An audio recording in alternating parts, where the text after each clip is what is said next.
저희가 지금 계속 시편을 보고 있는데요. 시편의 특징이 무엇입니까? 감성적이죠.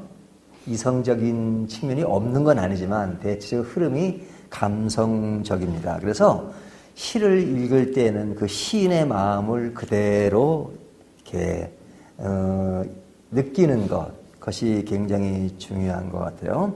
그래서 시인의 그 마음을 따라가는 것이 중요하죠. 시인이 지금 어떤 감정과 어떤 느낌으로 이 시를 쓰고 있는가. 그래서 그의 마음을 따라가야 합니다. 그냥 문장 자체만 자꾸 분석하려다 보면 그 시인의 마음에서 조금 멀어질 수가 있어요. 그래서 시편을 읽을 때는 그 느낌이 굉장히 중요합니다. 그래서 시편은 느낌이다 하는 그런 전제를 기본적으로 가져야 합니다. 두 번째는 내용을 이해하기보다 힘든 것은 그 말씀을 실천하는 겁니다. 그래서 시편 자체가 어떨 때는 그 내용 자체가 그렇게 어렵진 않아요. 하지만 그것을 적용하고 실천하는 것이 어렵습니다. 예를 들면 원수를 사랑하라. 그 말은 결코 어려운 말은 아닙니다. 하지만 어려운 건 뭐예요? 실제로 원수를 사랑하는 것이 어렵죠. 그러나 그 말 자체를 이해를 못하거나 그러지는 않습니다. 그러니까 이것을 염두에 두고 시편을 읽는 것이 중요한데요. 자, 오늘 본문 말씀에서 시인은 무엇을 강조하냐면요. 지킨다는 것을 강조합니다. 33절을 보면요.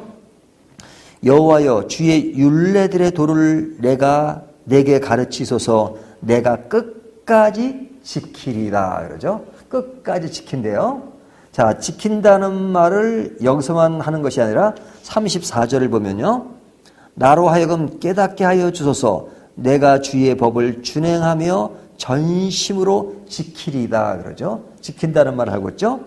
또 뒤로 가서 44절을 보면 내가 주의 율법을 항상 지키리다 영원히 지키리다 그러죠. 여기도 지킨다는 것을 강조하죠. 자, 이 지킨다는 말은 그 시인의 강한 의지와 다짐입니다. 내가 이렇게 하겠습니다. 근데 이렇게 하겠다는 그 의지와 다짐은 그 안에 뭘 전제로 하고 있냐면 이렇게 하기가 힘들다는 것을 전제로 한 겁니다.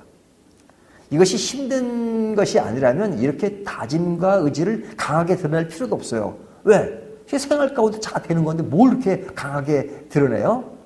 내가 올해는요 끝까지 이걸 한번 해보겠습니다. 이렇게 강조하는 것은 사실은 잘 안 되기 때문에 그런 거잖아요. 그러나 내가 의지적으로 이것을 한번 해보겠습니다 하는 강한 그런 마음을 피력하는 겁니다. 그러니까 지킨다는 말은 굉장히 좋고 이런 다짐도 좋지만 그러나 실제로 지키기는 어렵다 하는 것을 전제하고 있는 겁니다. 그래서 시편 119편은 이런 어려움을 알기 때문에 이 어려움을 아는 그 시인은 다짐과 더불어서 꼭 다음에 나오는 이야기가 뭐냐면 그렇게 원하는 것을 스스로 힘으로 안 되니까 하나님께 의지하는 기도를 하는 겁니다. 그래서 지금 같이 어우러지는 말씀을 다시 보세요. 33절을 보면 여호와여 주의 율례들의 도를 내게 가르치소서 내게 가르치소서 그러죠. 이것은 누구에게 하는 말씀이에요? 하나님께 드리는 말씀이잖아요. 기도잖아요. 하나님 내게 그 말씀을 가르쳐 주십시오. 이것은 뭐냐면 내가 배우겠습니다. 내 스스로는 참 어렵습니다. 그러니까 나에게 가르쳐 주십시오라고 하나님께 뭘 요청하는 거예요? 도움을 요청하는 거잖아요.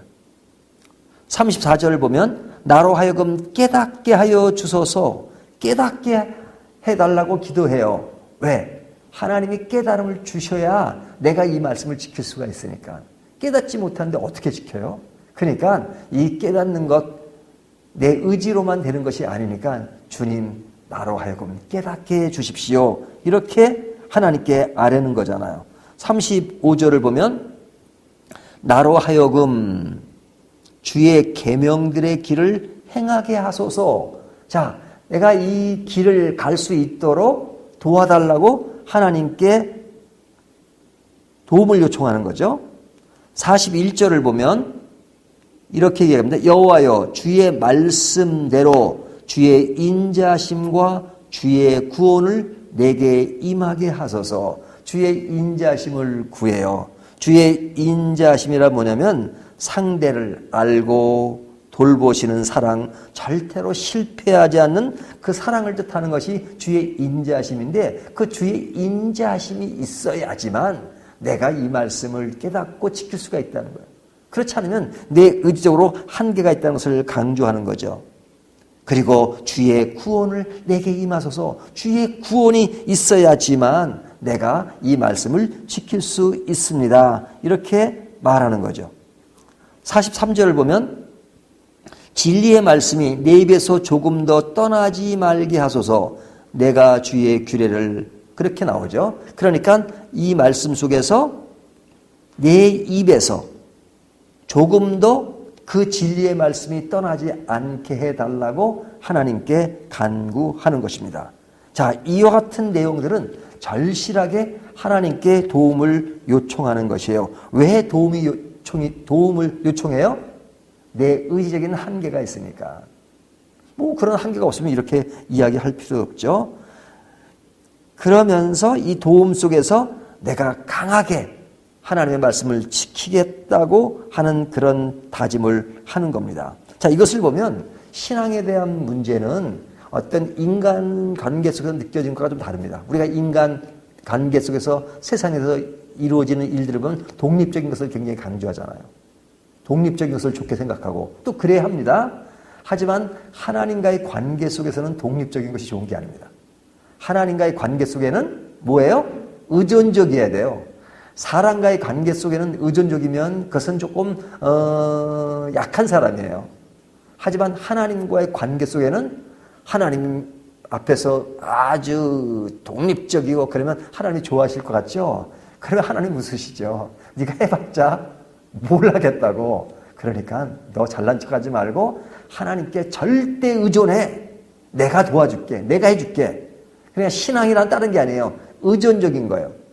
내 생활 가운데는 독립적인 것이 필요하지만 하나님과의 관계 속에는 의존적이어야 된다. 그러니까 시편 기자는 강한 의지를 드러내지만 지키겠다고 하지만 그 하나님의 도움이 없이는 이것이 안 된다고 굉장히 의존적인 자세를 취하고 있잖아요. 자, 이와 같은 말씀의 흐름 속에서 시편의 기자는 생활에서 어떤 모습을 보이려고 하는가? 47절을 보면요. 이렇게 말씀하고 있죠. 내가 사랑하는 주의 계명들을 스스로 즐거워하며. 즐거워한다는 말을 하죠. 자, 이와 같이 강한 의지 속에서 하나님을 의존하며 도움을 요청하면서 이렇게 이루어지려면 무엇이 필요해요? 즐거워하는 것이 필요해요. 말씀이 즐겁지 않으면요, 이렇게 될 수가 없어요. 말씀을 즐거워해야 돼요. 그 다음에 42절을 보면 뭐라고 이야기하냐면 그리하시면 내가 나를 비방하는 자들에게 대답할 말이 있사오리니 내가 주의 말씀을 의지함이니라. 여기 보면 주의 말씀을 의지한다. 이렇게 의지하는 것. 의지하는 자세를 취해야 된다 이거죠. 또 40절을 보면 내가 주의 법도들을 사모하였사오니 주의 의로 나를 살아나게 하소서. 자, 주의 말씀 어떻게 해야 된다고요? 사모해야죠. 사모해야죠. 사모도 하지 않으면서 지킬 수 있느냐? 없습니다. 하나님께 의존하는 것 매우 중요해요. 그것과 더불어서 내가 말씀을 사모하고 내가 의지하고 말씀을 즐거워하는 것은 내 몫이에요. 그런 자세가 필요해요. 그러면서 48절은 뭐라고 이야기하냐면 또 내가 사랑하는 주의 계명들을 향하여 내 손을 들고 주의 율례들을 작은 소리로 읊조리이다. 이 시편 119편은 읊조린다는 말이 많이 나와요. 읊조린다는 말은 뭐냐면 다르게 오늘날 우리식으로 표현하면 묵상한다는 말이에요. 말씀을 묵상해야 돼요. 묵상해야 돼요. 자꾸 묵상해야 돼요. 묵상보다 중요한 것은 없습니다. 그러니까 말씀을 읽으면서 그 말씀을 또 묵상하고 그러면서 하나님의 도움을 요청하면 그 말씀을 지키는 선으로 점점 나아갈 수 있는 것이죠. 자, 이것과 더불어서 더 강한 결단이 필요해요. 그 결단이 뭐냐? 37절을 보세요. 내 눈을 돌이켜 허탄한 것을 보지 말게 하시고 주의 길에서 나를 살아나게 하소서. 여기 허탄한 것을 보지 말게 해 주십시오. 왜 그러냐? 여기 보면 나에게 일어날 수 있는 인간의 나약함이 있어요. 탐욕을 행하고 허탄한 길을 가는 것, 그리고 주변에 많은 방해 요소가 있기 때문에 그 방해 요소를 인식하면서 그런 더 큰 다짐이 필요해요. 결단이 필요해요. 내가 탐욕을 행하지 않고 허탄한 것을 보지 말게 해 주십시오. 우리가 하나님께 의존한다 그래서 어떤 그런 어려움이 있는 것들은 그냥 아이고 뭐 하나님이 다 알아서 해주겠지. 그런 간구는 필요하고 도움은 필요하지만 그러면서도 내가 그런 딱 방어할 것은 방어하겠다는 강한 의지가 필요해요. 왜? 말씀을 지키려면 많은 방해가 있기 때문에, 많은 장애 요소가 있기 때문에 그 장애 요소를 내 의지적으로 그것을 다 커버할 수가 없어요. 그러니까 도움을 요청하지만 도움의 요청과 함께 더불어서 내가 강하게 그런 것들을 자꾸 읊조리면서 되새기면서 내가 허탄한 것을 보지 않겠다. 내가 탐욕으로 행하지 않겠다. 내 마음속에서 비방으로 떠나 있겠다라는 어떤 읊조림, 그런 묵상, 이런 것들을 자꾸 다짐하면서 말씀을 보는 겁니다. 그러면 그것이 처음부터 잘 되진 않지만 자꾸 세월이 갈수록 조금씩 나아질 수 있는 것은 이러한 생활이 반복되는 것, 이것이 신앙의 양상이란 말이죠. 우리가 신앙이라서 그냥 가만히 팔짱 끼고 기도만 하면 하나님이 다 되는 것이 아니에요.